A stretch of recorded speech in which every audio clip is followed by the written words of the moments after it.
आज वास्तव में माननीय प्रधानमंत्री जी का जो मिशन है उस मिशन को पूरा करने के लिए भी हम लोग काम कर रहे हैं। और अभी एक बार अजीत भैया आपके साथ नाराजी भाई हम लोग माननीय उदय प्रताप सिंह जी के पास गए, तो उदय प्रताप सिंह जी से हमने उस समय पीएम राइज का मेरे को नहीं पता था कि देश में बन रहे हैं, मतलब अपने हमको पता था कि पीएम राइज ही सीएम राइज हो जाएंगे। तो हम लोगों ने उनसे बोला था, अजीत भाई ने मैंने नारायण भाई गए थे, तो हमने कहा भाई साहब बाबरी में बड़ा सीएम राइज स्कूल दो, तो उन्होंने भी विश्वास दिलाया है कि हम निश्चित ही आपके बाबरी में करेंगे। एक बार उनको भी जो बुला के लाएंगे तो चाहे पीएम राइज हो जाए चाहे सीएम राइज हो जाए, कोई भी बच्चों के लिए पढ़ने के लिए भूमिका हो जाए। आज मित्रों, कांग्रेस के जमाने में 10 साल मनमोहन सिंह जी ने गुजार दिए, और जब 10 साल मनमोहन सिंह जी ने गुजारे तो वास्तव में देश कहां से कहां चले गया हमें पता नहीं था। दुनिया में हमारे देश की चर्चा नहीं होती, देश के बारे में कोई जानता नहीं था तो भारत कितनी बड़ी शक्ति है।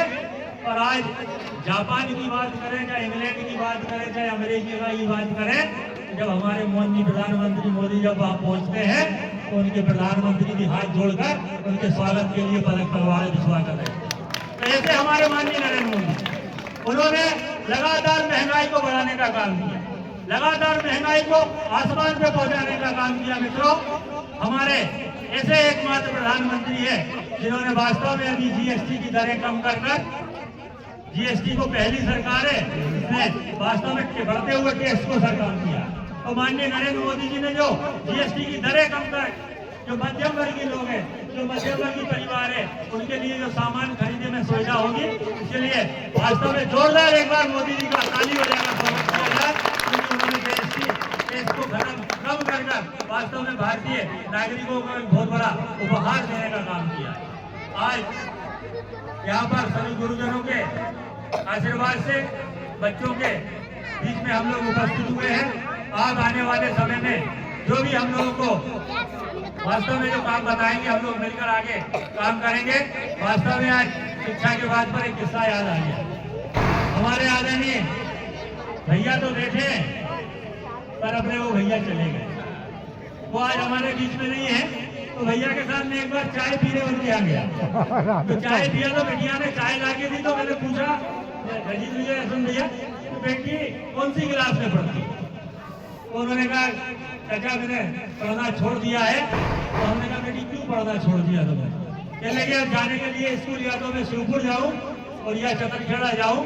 तब हमारे यहाँ स्कूल नहीं हुआ था, तो मैं जिला पंचायत का पहली बार चुनाव लड़ा था, तभी से हमने कसम खाई। और माननीय भारतीय जनता पार्टी की सरकार और भारतीय जनता सिंह जी आज नहीं है हमारे बीच में, उनकी मैं तारीफ करूंगा कि उनसे जब निवेदन किया तो उन्होंने यहाँ पर स्कूल खोलने का प्रश्न किया और आज सब बच्चे यहाँ पर स्कूल में आगे पढ़ेंगे। तो वास्तव में भारतीय जनता पार्टी आप नर्मदा मैया के किनारे बसे हैं, और हम लोगों का आंवली घाट, बाबरी घाट और भिलारिया घाट, ये तीनों स्थान है। अजीत भैया, यशवंत भैया, अभी हम लोगों को कमर कसना है। देखो अपनी नरमाई जो हो जाएगी ना, तो अपन ढीले पड़ जाएंगे, तो ना तो ये घाट बन पाएगा और ना ही ये रोड बन पाएगा। इसलिए अब सब लोगों को एक दिन इकट्ठा होकर, एक दिन यहाँ से भैया, एक दिन नरवनी भाई, सरपंच भाई बस भरो, 2-3 बस 5-7 गाड़ी, मेरे विधायक जी से मिलेंगे और उसके बाद में सांसद जी से मिलेंगे और उनसे कहेंगे कि भैया हमारा ये काम है, ये पूरा कर दो, हमारी कोई गलती नहीं है, हमने आप लोगों को 20 साल से जिताते आए, तो हमारा काम हो गया, वो आपका काम है। तो ऐसे हम लोगों को सबको चलकर उनको अवगत भी कराना पड़ेगा। आज ये कार्यक्रम पे आप सब लोग यहाँ पर उपस्थित हैं, आप लोगों ने जो वास्तव में व्यवस्थित कार्यक्रम किया माननीय प्रधानमंत्री नरेंद्र मोदी जी के स्वच्छता अभियान पखवाड़े के अंदर, बहुत बहुत धन्यवाद। जय हिंद, जय भारत, जय मध्य प्रदेश।